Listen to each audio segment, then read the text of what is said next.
안녕하세요. 선거위원수원의 문은영입니다. 이번 시간에는 전반적인 선거 과정에 대해 살펴볼 텐데요.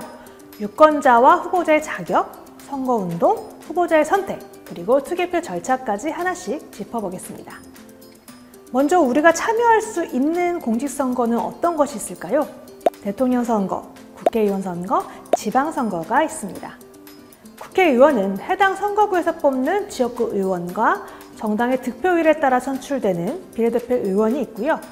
지방선거는 광역지방자치단체장과 광역의회 의원, 기초자치단체장과 기초의회 의원을 뽑는데 전국에서 같은 날 한꺼번에 선출하기 때문에 전국 동시 지방선거라고 합니다. 물론 지방의회의 경우 지역구 의원과 비례대표 의원을 각각 선출하고 있습니다. 이와 더불어 교육감 선거도 지방선거와 같이 진행되고 있습니다. 선거는 임기 만료 전에 실시되며 수요일을 법정 선거일로 정하고 있습니다. 한편 선거로 선출된 공직자가 사퇴, 사망, 당선 무효 등으로 그 자리가 공석이 된 경우에는 업무 공백을 메우기 위해 4월 첫 번째 수요일에 재보궐선거를 실시합니다. 선거권을 갖는 유권자, 즉 선거권자는 선거일 기준 18세 이상의 국민을 의미합니다. 후보자가 될 수 있는 피선거권자의 자격은 선거마다 조금씩 달라지는데요. 대통령 선거의 후보자는 선거일 현재 5년 이상 국내에 거주하고 있는 40세 이상의 국민입니다. 국회의원 선거와 지방선거의 경우 선거권과 마찬가지로 18세 이상의 국민입니다. 다만 지방선거의 경우 선거일 현재 계속해서 60일 이상 해당 지방자치단체 관할구역에 주민등록이 되어 있는 주민이어야 합니다. 기호 몇 번 저를 찍어주세요. 선거 때만 되면 후보자들이 목이 터져라 외치죠. 선거에서 당선되기 위한 행위, 바로 선거운동입니다. 그래서 선거 때가 되면 선거벽보가 거리마다 붙고 버스 정류장이나 전철역 앞에서 명함을 나눠주고 로고성을 크게 튼 유세 차량에 돌아다니면서 찍어달라고 외칩니다. 그런데 선거운동은 당선을 위한 행위뿐만 아니라 상대 후보자가 당선되지 못하게 하는 행위도 포함하고 있습니다. 그래서 선거법에서는 선거운동을 당선되거나 되게 하거나 되지 못하게 하는 행위라고 정의하고 있습니다. 다만 선거에 관해 단순하게 내 생각이나 느낌을 말하고 의견을 나누는 것은 선거운동에 해당하지 않기 때문에 누구나 자유롭게 할 수 있습니다. 선거운동은 정당이나 후보자만 할 수 있는 것은 아닙니다. 정당과 후보자를 지지하는 사람들의 응원과 관심이 필요하기 때문에 선거권이 있는 유권자도 선거운동을 할 수 있습니다. 물론 선거권이 또 있다고 해도 선거운동을 하는 그 시점에 18세 이상인지를 판단하고 있기 때문에 선거운동을 항상 할 수 있는 것은 또 아니라는 점 기억해 주시기 바랍니다.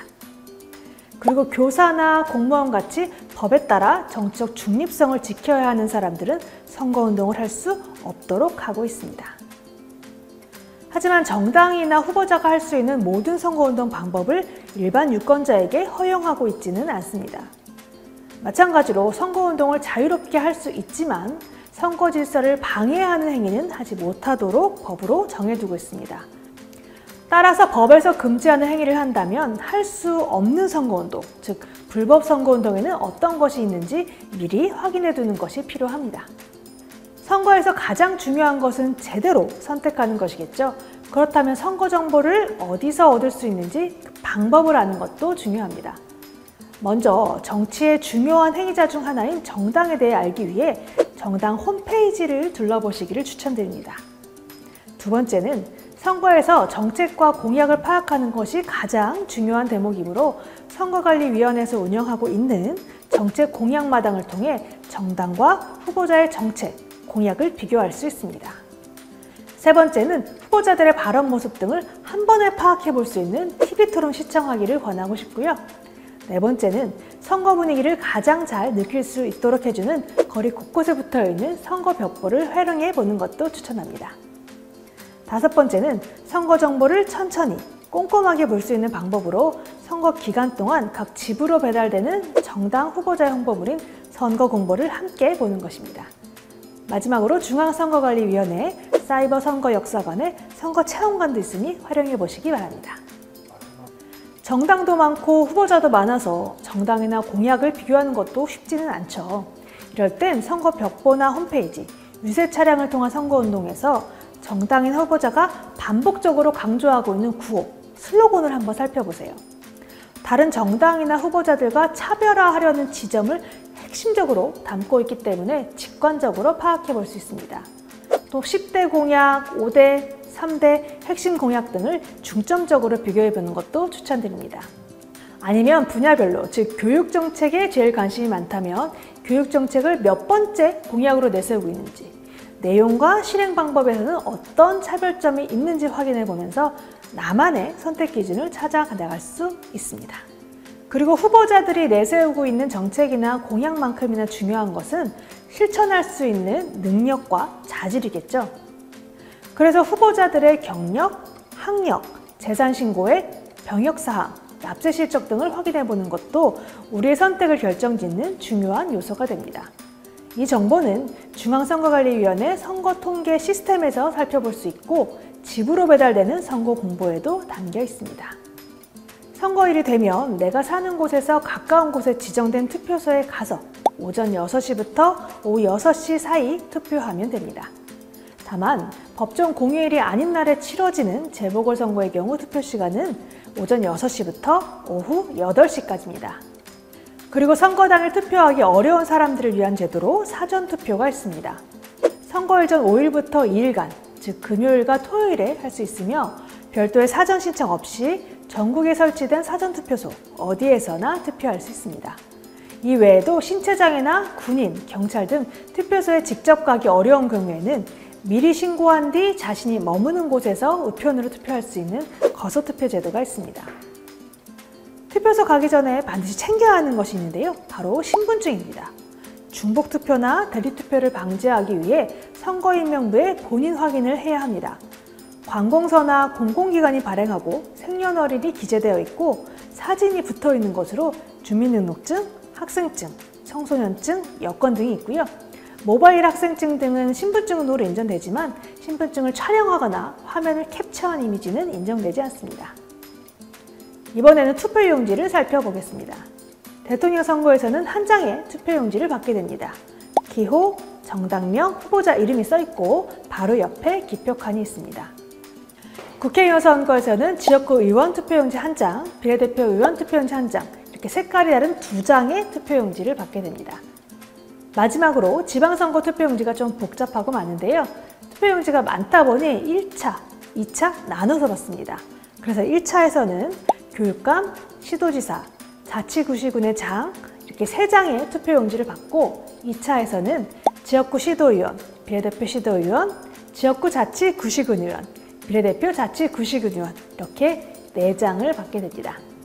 그런데 세종특별자치시와 제주특별자치도의 경우 기초자치단체가 없어서 광역자치단체장과 광역의회 의원만을 선출하기 때문에 4장을 한꺼번에 받습니다. 참고로 정치적 중립성을 지켜야 하는 교육감 선거의 경우 다른 선거와 헷갈리지 않도록 기호가 없고 투표용지도 가로로 구성되어 있습니다. 마지막으로 투표 방법입니다. 투표소에 들어와서 본인 확인을 위한 신분증을 제시하고 선거인명부에 이름을 쓰거나 도장을 찍으면 투표용지를 받게 됩니다. 기표소에 들어가서 기표소 한 탁자에 부착되어 있는 투표 도장, 즉 기표용구로 투표용지에 기표한 다음 내용을 보이지 않게 투표지를 한 번 또는 2번 접어서 투표함에 넣으면 됩니다. 개표는 투표함을 개표소로 이송해 실시하는데 오후 6시 투표가 끝나면 봉인된 투표함을 투표관리관, 투표참관인, 경찰 공무원이 함께 개표소로 이송합니다. 개표소 입구 접수부에서 투표함과 관련 서류들을 확인해 접수하고 이상이 없는 경우 투표함을 열어 개함상에 투표지를 쏟습니다. 정리된 투표지는 투표지 분류기라는 기계장치를 통해 후보자별, 정당별로 분류해 보통 100매 단위로 묶습니다. 투표지 분류기 운영부에서 1차 분류된 투표지를 심사 개수기를 이용해 매수를 세고 육안으로 전부 확인합니다. 집계한 내용을 바탕으로 개표 상황표가 작성되면 개수의 정확성과 작성 상황의 적정 여부를 확인하고 집계가 완료되면 선거관리위원회 위원들이 최종적으로 검열하게 됩니다. 검열이 끝나면 위원장은 득표수를 공표합니다. 이후 개표 결과를 언론사와 개표 참관인에게 제공하고 개표가 마감되면 투표지는 투표구별로 구분해 정리한 다음 일정 기간 보관하게 됩니다. 개표가 끝나면 후보자별, 정당별 득표수를 집계하고 최다 득표자를 당선인으로 결정합니다. 비례대표 의원은 정당별 득표 비율에 따라 의석을 배분하고 해당 정당이 차지하게 된 의석수만큼 각 정당이 작성한 후보자 명부순으로 결정됩니다. 선거 과정은 선거인명부 작성부터 당선인 결정까지 비교적 단순한 구조로 이루어져 있습니다. 하지만 각 과정에는 복잡한 요소들이 얽혀 있고 다양한 정책 이슈들이 개입되기 때문에 다루기 어려운 게 사실이죠. 그래서 관심과 참여를 통해 차이를 인식해야 결과를 이해할 수 있습니다. 따라서 선거제도와 투개표 절차 등에 대한 이해와 학습이 필요하다는 사실을 이해해 주시고 적용하시길 바랍니다. 감사합니다.